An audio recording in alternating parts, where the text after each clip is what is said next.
YouTube channel देखने वाले सारे दर्शकों ने मजीद कोत की राम राम। साथियों, खटखट टोल प्लाजा में थे आज डॉक्टर भीमराव अंबेडकर जिन्होंने एक महापुरुष के रूप में याद किया जाता है। उन्होंने शिक्षा का अधिकार दिया, रहने का अधिकार दिया देश में, और बात करें समानता का अधिकार, बहुत कुछ दिया है। संविधान निर्माता डॉक्टर भीमराव अंबेडकर की हम बात कर रहे हैं। खरकराम जी से महिला सरपंच कविता गोयत जी है और बात करेंगे आज क्या कुछ खास प्रोग्राम था। तो सबसे पहले राम राम जी। राम राम जी। आज का क्या कुछ खास प्रोग्राम था ये अम्बेडकर जयंती? आज का ये खास प्रोग्राम था हमारे जो डॉक्टर भीमराव अंबेडकर है, जिन्होंने हमें संविधान बना कर दिया। सही मायने में आज़ादी हमें उन्होंने दी थी, और उन्होंने अपने संविधान में औरतों के लिए ऐसे ऐसे कानून रखे जिसकी वजह से आज हम स्वतंत्र हैं। ना तो अगर वो संविधान में हमें जगह ना देते तो हम आज भी गुलाम थे। और नारी स्त्री जो स्त्री जाति है उसके लिए तो भीमराव अंबेडकर ने जो कर रखा ना, उसके लिए हम हमारे आने वाली सारी पीढ़ियां भी सच सच नमन करती हैं उनको। उन्होंने हमारे लिए ऐसा काम किया है। वोट डालने का अधिकार उन्होंने दिया, उन्होंने हमें बोलने का अधिकार दिया। पहले जो था हमारी जो गुलामी के समय था, औरतों को पर्दों के पीछे रखा जाता था, बोलने भी नहीं दिया जाता था। उन्होंने संविधान लिखने के बाद हमें ऐसी आज़ादी दी भाई आज हम स्वतंत्र रूप से अपने विचार व्यक्त कर सकते हैं। आज खटखट टोल प्लाजा पर किस प्रकार और मतलब किस भाईचारा के रूप में मनाया गया? आज यहाँ बहुत अच्छा भाईचारा मेरे को दिखाई दे रहा है। जो कल तक ये बात चल रही थी ना भाई सीएम खट्टर ने यो ऐलान कर दिया, ऐसे मतलब इस जयंती को खराब किया जाएगा, भाईचारा खराब किया जाएगा। मैं मतलब सरकार को आपके चैनल के माध्यम से बताना चाहती हूँ, आज इस टोल पर आए और ये देखें यहाँ भाईचारा किस तरह से बना हुआ है। भारत धर्मनिरपेक्ष राज्य है, था और रहेगा। उनके जातिवाद बांटने से जातिवाद नहीं बढ़ेगा। हम आज भी एक हैं, कल भी एक थे और आगे आने वाले समय में भी एक रहेंगे। और जनता ये दिखा रही है यहाँ इकट्ठा होकर, और बार बार में ये बोल रहे हैं ना, कभी बोल रहे हैं जाटों का आंदोलन, ये आंदोलन, आज यहाँ आकर देखें। बात तो सामने आवा है, जो अंबेडकर जी ने है उसको दलितों का मसीहा कहा जावा, ऐसा क्यों है?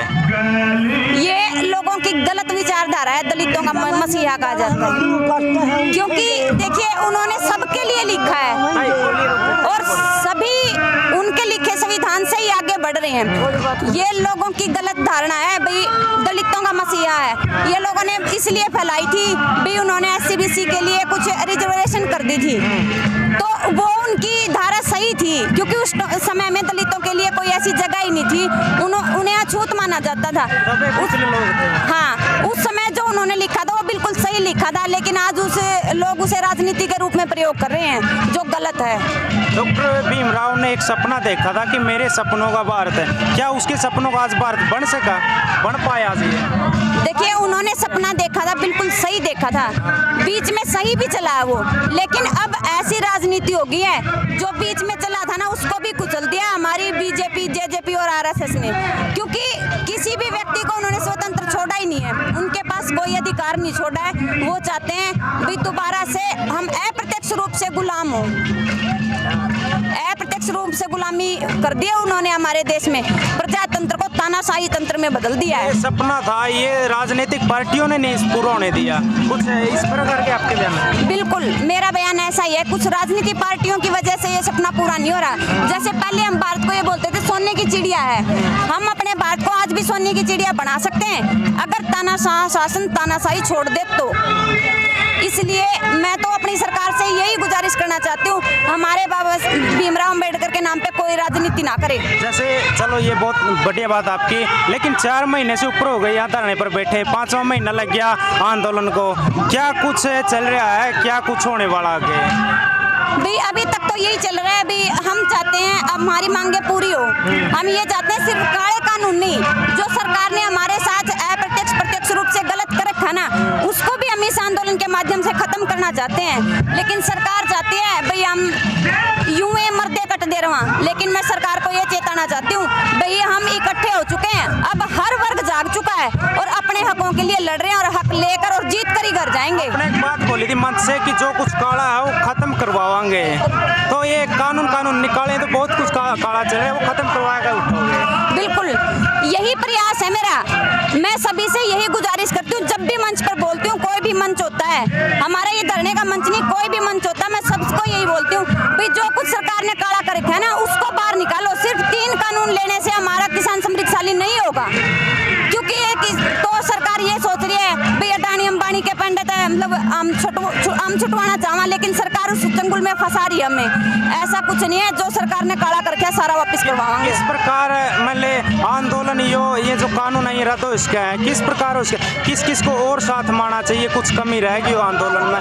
कोई व्यापारी रह रहे हो या फिर दुकानदार रह रहे हो, कोई मजदूर रह रहे हो, तो क्या कुछ कमी लगा आपने? इस आंदोलन में सिर्फ एक ही कमी रह रही है। जैसे वो कमी क्या है, सरकार ने जो नियम लागू करे हैं ना, हर एक वर्ग, कोई अध्यापक वर्ग है, बैंक कर्मचारी है या जो भी है, सारे अलग अलग हड़ताल पर बैठे हैं। मैं उन सभी से गुजारिश करती हूँ भाई आप किसान आंदोलन से जुड़े, यहाँ आपका स्वागत भी है और आपकी जो मांगे हैं वो हमारे साथ लग के जल्दी पूरी होंगी, ताकि हम आगे आने वाले अपने भारत को सोने की चिड़िया दोबारा से बना सकें और समृद्धशाली हो सकें। अलग मतलब निजीकरण हो रहा है अभी, बैंक वाले अलग कर रहे हैं, स्कूल वाले अलग बैठे हैं। अगर से ये अगर ये एक मजबूत संगठन हो जाए तो सरकार भी गिर इसका कानून भी रद्द हो इसके, कुछ हो इसका ऐसा? बिल्कुल हो सकता है। जब मजबूत संगठन हो गया ना, हर एक वर्ग मिल गया, सरकार के पास क्या रहेगा? कुछ भी नहीं रहता। हर एक वर्ग मिलने के बाद सरकार को कानून भी वापस करने पड़ेंगे और जो निजीकरण कर रहा है ना वो भी वापस छोड़ना पड़ेगा। देखिए स्कूलों का निजीकरण कर दिया इसने, जो गरीब बच्चे हैं वो कहाँ पढ़ेंगे? जो मजदूर वर्ग है वो इतनी फीस नहीं दे सकता जो प्राइवेट स्कूलों में है। तो इसीलिए मैं सभी से ये गुजारिश करती हूँ भाई सारे किसान आंदोलन तक जुड़ो, अपने हकों के लिए लड़ो, ताकि आगे आने वाला भारत मजबूत भारत बन सके, मजबूत भारत बन सके और सोने की चिड़िया दोबारा बनाने के लिए ये सब मिलने के बाद भी हमें संघर्ष करना पड़ेगा, मेहनत करनी पड़ेगी, तब जाकर हमारा देश सोने की चिड़िया दोबारा से बनेगा। भाई जी आप क्या बोल रहे थे? भाई हमने राज्यों को वोट दिए थे, हमारा बेटका में भी आया, हमने बेटा कह के वोट दिए, पैरे भरे उनके डोलना के कदे कोई बदलते हैं। और ये भी उसका भीतर में इतना काला हो गया, हमारा नाकाम हम धरना बिठा दिए। शर्मानी चाहिए उन्हें थोड़ी बहुत है, रियल मान क्या करता। उम्र कितनी था तेरी? मेरी उम्र होगी भाई 50 60 70 की देखो भाई 70 साल की अपनी जो ताई कहलो दादी कहलो बैठी है धरना पे, के कसूर करया था भाई सा? के कसूर करया इनती भाई? इतने बूढ़ी उम्र की बुजुर्ग महिला ये रोड पे बिठा दी, धरने पे बिठा दी, तो ताई जी बोले हाँ ताई जी हमने बदला बुआ था और बदला भी क्या नहीं पड़ा रहा इसकी बात था बता क्यों ना लिखा तो बचता ही नहीं, वो दुख दे रहा खिसने मरता है। ये तो समझ जाओ यू है राज्य समझावा है, राज्य हाँ हम तो भाई हाथ जोड़ के समझावा है, हम तो शांति में कर रहे, शांति बहुत करे बेटा हम तेरी भी लेनी थी एक बाइट।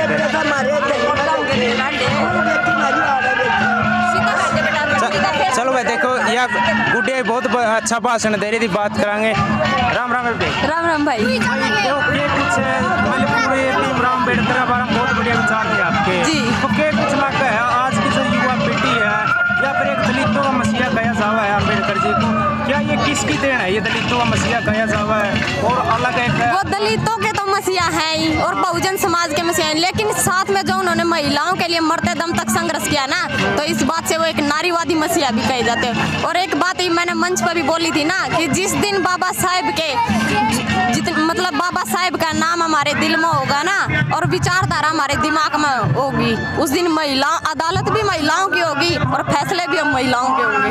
क्रांतिकारी विचार थे पूरे। अच्छा क्रांतिकारी की बेटी है भाई, क्रांतिकारी विचार होंगे हमारे।